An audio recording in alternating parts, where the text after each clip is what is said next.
How did I get here? A glass of whiskey, a glass of scotch, a bottle spilt, glancing over my brazen skin. A woman's eyes, as deep as the ocean is blue, as blue as the ocean is deep. These are the ways of the night. It starts with a slur of speech, conditional as her gaze sweeps over me like an achromatic moonlight. A smile, a laugh, another drink, a stumble out into the streets as we pour our hearts out with unprovisioned grace. A fly to a porch light that leads to a bed that leads me back out into the streets. That's how it goes. That's how it is. Was it worth it? All this? Was it worth it? I used to be a painter. I used to be something special. Look at me now. But that's the funny thing about it all, really. My paintings were always so sporadic.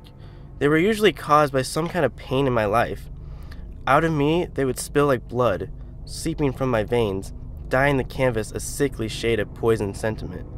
And just like those paintings, here I am, dyeing these streets with the innards of my conscience. I left the house today with my mother's screams wailing at me through the front door. I couldn't hear what she was saying. It didn't really matter to me. All I remember is looking back at her, cold eyes to compliment my verbal intentions as I uttered the words, "I hate you." I slammed the door behind me.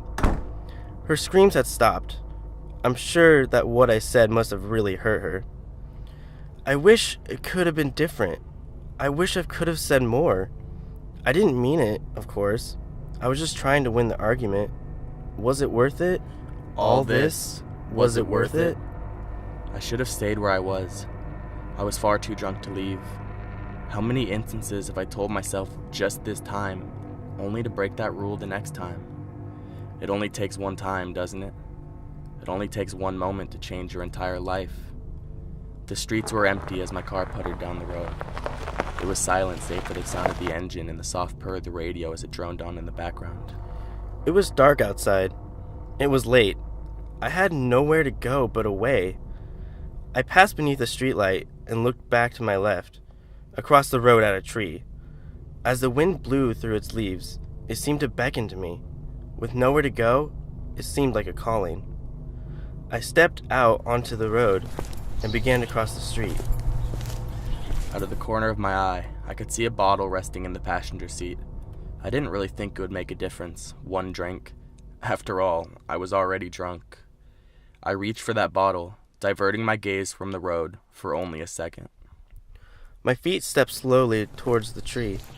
I kept my eyes locked on it. I felt a buzz in my pocket, my phone, knowing that my mother was undoubtedly on the other side. I reached down for my phone, diverting my gaze from the road for only a second. And then it happened, and then things changed. The car hit me. I saw his body fly backwards. There was no doubt that he was dead. That's how it goes. That's how it is. Was it worth it? All this? Was it worth it?